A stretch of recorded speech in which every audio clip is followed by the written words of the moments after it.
Actually, it was when you offered the beer to Sydney is when I said, oh yeah. that was the big treat.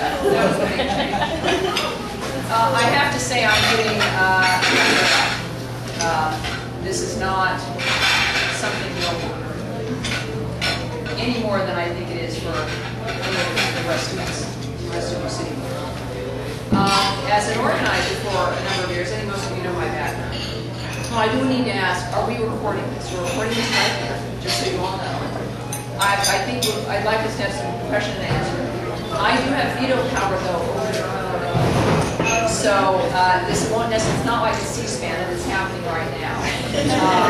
But I also want to make sure that you're all as comfortable as possible to say what you need to say and to ask me what you want to ask. And I'm, of course, Lord knows, always comfortable to say whatever I think. So maybe you all should probably run right now. But I'm getting a lot from this, and I think we all are. And we're all here ostensibly because of something we have in common, certainly, an individual. And yet, what I want to speak about tonight, and I know you've already had a very big couple of days, which sounds like you were terrifically successful. I'll probably speak a little bit longer than the governor did to you. I don't think she's got any Irish in her. I'm not sure because she's able to shut up on occasion. A sign in my office says I'm talking and I can't shut up.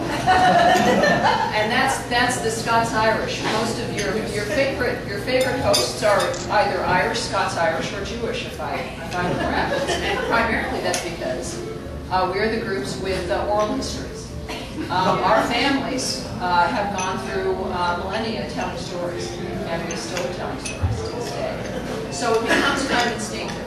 The great thing is about being an American woman and being here now, as all of us should feel like we're very lucky, is that we can tell stories and we can speak our mind and we can see change happening without real serious things happening to us other than our taxes being raised, of course. We're going to take care of that too. So tonight, what I want to do is certainly expand on a bit of what we have in common, which is Governor Sarah Palin. But why we have her in common, the nature of how diverse this room is, and having come from the left, I really don't like that word very much. But when you do look at these tables, and I've been doing, you've probably been watching me staring at your tables through the evening, it's because what I'm seeing is America. And having come from the left, I never really saw America at the tables I was sitting at. And even going to Republican events, I don't necessarily see America. And suddenly at the tea parties, and at this event, I'm seeing this. And that's the beauty of what's occurred because of this launch that we've had, because of an individual. I also want to focus on the larger framework, that while Sarah Palin certainly is representative of something, I think, much larger, it is also, though, the nature of what has brought us all to this point here, and how it can't stop regardless of what one individual may decide. Now, I don't know the governor. I've spoken with her. We all have drawn our impressions about her.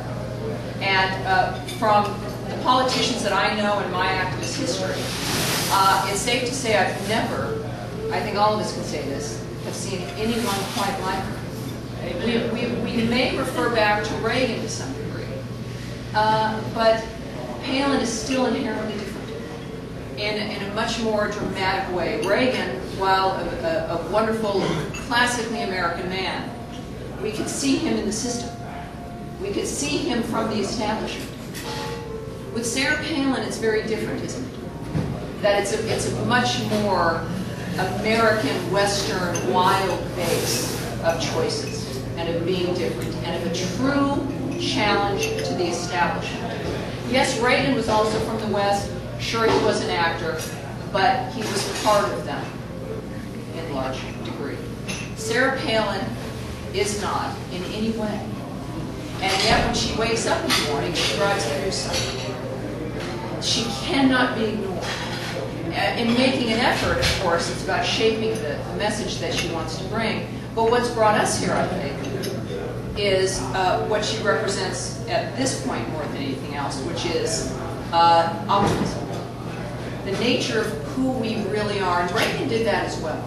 And I think one of the things I've said, for those of you who listen to my show, is I encourage people to never forget, as Americans, who we are by ourselves. Sarah Palin intrigues us because we do see ourselves in her. We see our optimism, we see our love for this country, we see the problems we have perhaps with our families. We see the notion of trying to do it all as women, as men who care about the future in their own families. We see ourselves in this woman, but we also see the best part of ourselves in large part. And so far we haven't been disappointed. So we don't see hope. We see an actual existing optimistic way of life. A love of who she is, a love of her family, embracing perhaps also the difficulties, not looking at them as something that needs to be changed, but something that makes us better people. Bristol Palin had noted in an interview recently that telling her mother of her pregnancy was more difficult than going to the neighbor. And what it tells you, though, is that that mattered to that young